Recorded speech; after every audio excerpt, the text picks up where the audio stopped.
Hello. Hopefully I got everything right here. This should be your first e-learning day for Algebra 2. And today your work is to simply copy what I have on the board. Now I'm going to give you chances to do problems by yourself, and I will go over it.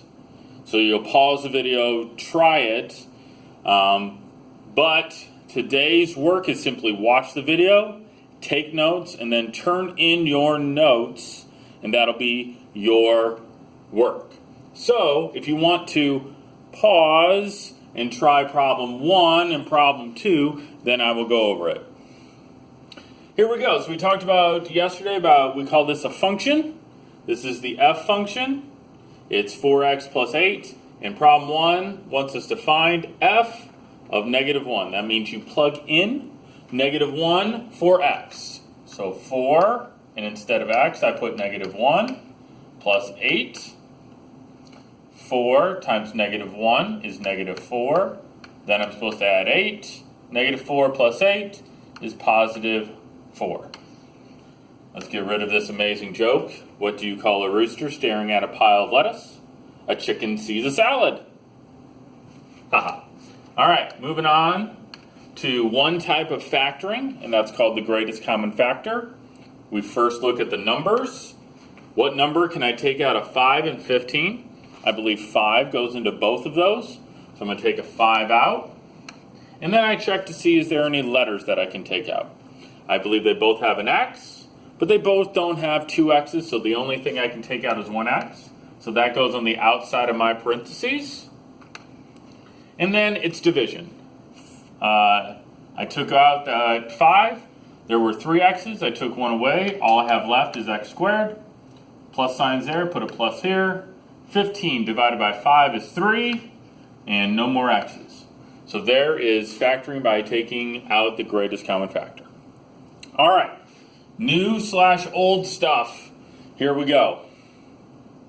What in the world does it mean when I give a function here? F of x equals 4x minus 14.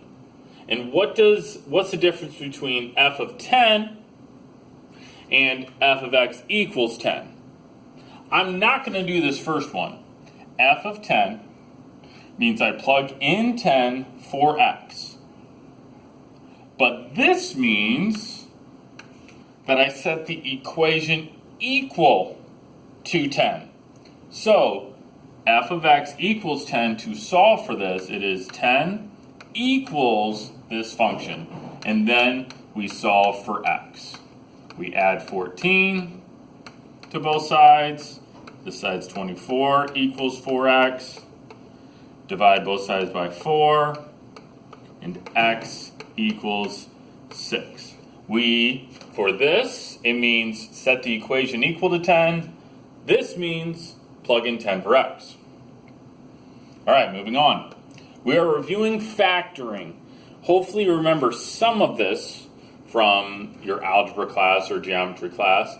This is not greatest common factoring. This is probably what you call the X games. Okay, so I'll do one problem, and I'll give you 2 chances to practice on your own. So we're going to draw an X. And we put the last number with the sign on top, so there's a +12, and the middle number goes in the bottom. That is the setup. Not too difficult. Then we have to think to ourselves, what 2 numbers multiply to give me 12, and add or subtract or combine, I like to use the word combine to give me 7. Multiplies to give me 12, combines to give me 7. I believe that's 3 and 4. This is not my answer. This is just a tool, a way to organize it so that I can figure out what the answer is. This tells me 1 parenthesis, x and a +3,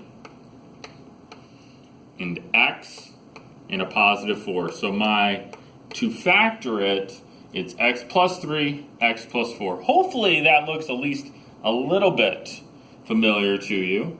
How about you pause it and try problems 2 and 3. Problem 2, we're going to set up our x. top number is negative 24, bottom number is negative 5.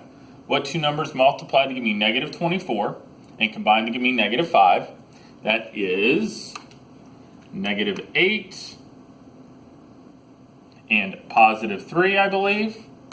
So one parenthesis is x minus 8, and the other parenthesis is x and a positive 3. Don't go any farther than that. That is factored. That's what the direction said. We're done. We have some parentheses most of the time with factoring. You're going to have 1 or 2 parentheses. Next problem. Negative 11 goes in top. Positive 10 goes on the bottom. What two numbers multiply to give me negative 11 and combine to give me 10? Let's see.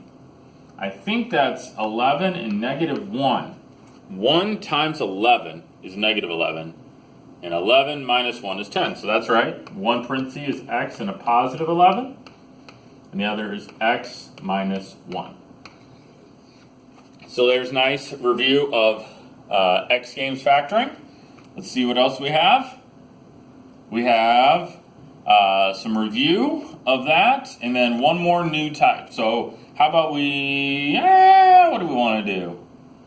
How about we do the old stuff? Let's do the old stuff. If you want to pause this, practice GCF. All right, welcome back. I'm going to do this fairly quickly since I did this at the beginning of class. I can take out a 2x, and I'm left with x squared minus 4. I'm done. This one, I can take a 3x squared y out. 9 divided by 3 is 3. I had 5. I took 2 away. X to the third. And no more y's. There's a minus sign. 3 divided by 3 is 1.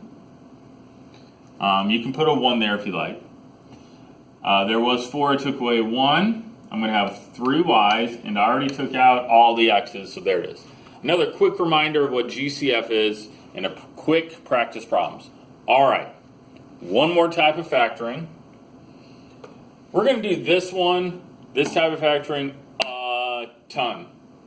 Okay? We'll do this a little bit, and also this a little bit. This is what I call the complicated X. Okay? It kind of looks like this problem, but there's a number in front of the x squared. So here we go. This is the complicated x. We're still going to put an x. We're still going to put the 7 in the bottom, but the top number is not negative 6. The top number is 3 times negative 6, or negative 18. Don't forget to take 3 times negative 6. Next up is, we're going to put a 3x here and a 3x here. And that is our setup.